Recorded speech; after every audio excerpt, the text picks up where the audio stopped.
আমি আজ আমার জীবনে কিছু গল্প শোনাতে চাই। বন্ধুরা কেমন আছো জানি না, তবুও বলি গল্পটি তোমার সাথে শেয়ার না করলে থাকতে পারবো না।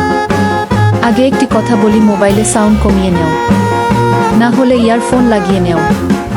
আমার স্বামী দীর্ঘদিন যাবৎ বিদেশে থাকে। এই গল্পটি শুনে কেউ খারাপ মনে করো কমেন্ট বক্সে জানাবে আমার যদি ভুল হয়। আমার স্বামী বিদেশে প্রায় 10 বছর যাবৎ আছে। আমি তাকে প্রায় বলি বাসায় আসার জন্য, কিন্তু সে কাজে ব্যস্ত কারণে আসতে পারবে না। আমিও তো নারী, আমারও তো জীবন চাহিদা থাকে। সে কখনো বুঝতে চেষ্টা করে না, যখনই ফোন দিয়ে ব্যস্ত থাকে। একদিন দুপুর বেলা বাড়ির অঙ্গিনায় বসে আছি, পাশে গ্রামে দেবর বাড়ির পাশে রাস্তা দিয়ে পায়ে হাঁটে বাজারে যাচ্ছে। ওর নাম আরিফ, চাচার শ্বশুর ছেলে হবে। আমায় বল ভাবি কেমন আছো, উত্তর দিতে দেরি হওয়ার বল ভাবি কি ব্যাপার, মন খারাপ তোমার? আমি তো আছি ভাবি, চিন্তা কিসের? এই বলে আমি ও ইয়ার কিসলে বললাম, যদি ভাবি দুঃখ বুঝো তাহলে আমার জন্য পায়ের জন্য লাল আলতা আর হাতে চুড়ি নিয়ে আসিও, বুঝবো কেমন তুমি দেবর। এই বলে সে চলে গেল বাজারে। ঠিক সন্ধ্যা আগে আমায় বাহির হতে ডাকে, ভাবি তোমার খরচগুলো নেও। আমি বললাম কি খরচ? আমি তো খরচ আনতে বলি নাই। আরিফ বল ভাবি তুমি অল্প সময়ে ভুলে গেলে। না, আমি তো তোমায় ইয়ার্কি করেছিলাম। আরিফ বলে ফেল, ইয়ার্কি করলে হবে, দেবর তো মন আছে। এই বলে সে শপিং ব্যাগ দিয়ে চলে তাদের বাড়িতে। আমি আর কি করি, শপিং ব্যাগ নিয়ে গিয়ে রুমে দেখলাম সে লাল পায়ে আলতা, লাল কাচের চুড়ি, বেড়া লাল কালার, একটি পেন্টি লাল কালার। আমি তো দেখে অবাক হয়ে গেলাম আরিফের শপিং দেখে। কি করার, রাতে খাবার খেয়ে নির্বে পায়ে আলতা, হাতে কাচের চুড়ি ও বেড়া ও পেন্টি পরে আয়নার সামনে গেলাম নিজেকে দেখার জন্য। সেই হট হট লাগতেছে। যদি আমার স্বামী বাসায় থাকতো সেই মজা করতাম। ভিতরটা খুব ইঙ্গিত দিচ্ছে, বুঝার মতো কেউ নেই। রাতে ঘুমিয়ে পড়লাম রুমের লাইট অফ করে।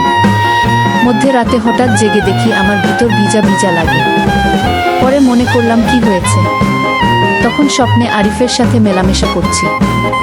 নিজে নিজে হাসতে হাসতে আবার ঘুমিয়ে পড়লাম। পরের দিন সকালে নাস্তা খেয়ে অঙ্গিনায় বসে আছি, হঠাৎ পাশে বাড়ির দেবর আরিফ বল ভাবি কিছু আনবো তোমার জন্য বাজার থেকে। আমি লজ্জায় কিছু না বলে উল্টো দিকে তাকিয়ে বললাম খালি পড়াইলে হবে, ভিতরে অনেক কিছু আছে, সেদিকে তো নজর দিতে হবে। এই বলে আরিফ লজ্জায় আমার সামনে থেকে বাজারে চলে গেল। আমি বাসায় আছে রান্না কাজে লাগিয়ে পড়লাম।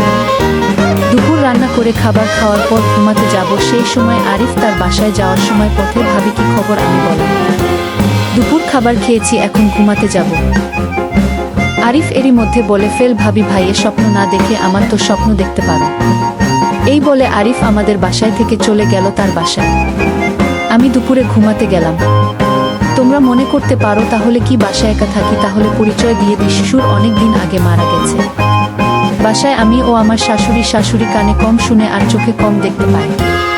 প্রতিনিয়ত এভাবে আমার দেবর আরিফ সাথে কথার্থন চলতে থাকে। কিন্তু একটা কথা বলি, নদী থাকলে জল দেখলে ঝলঝল করবে। আমার দেবর আরিফকে বলতে চাই ও রাতে অফার করতে চাই, কিন্তু লজ্জায় আরিফকে বলতে পারি না।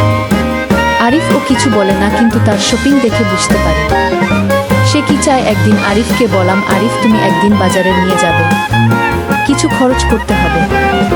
আরিফ বল ভাবি কবে যাবে? আমায় জানাও, নিয়ে যাবে।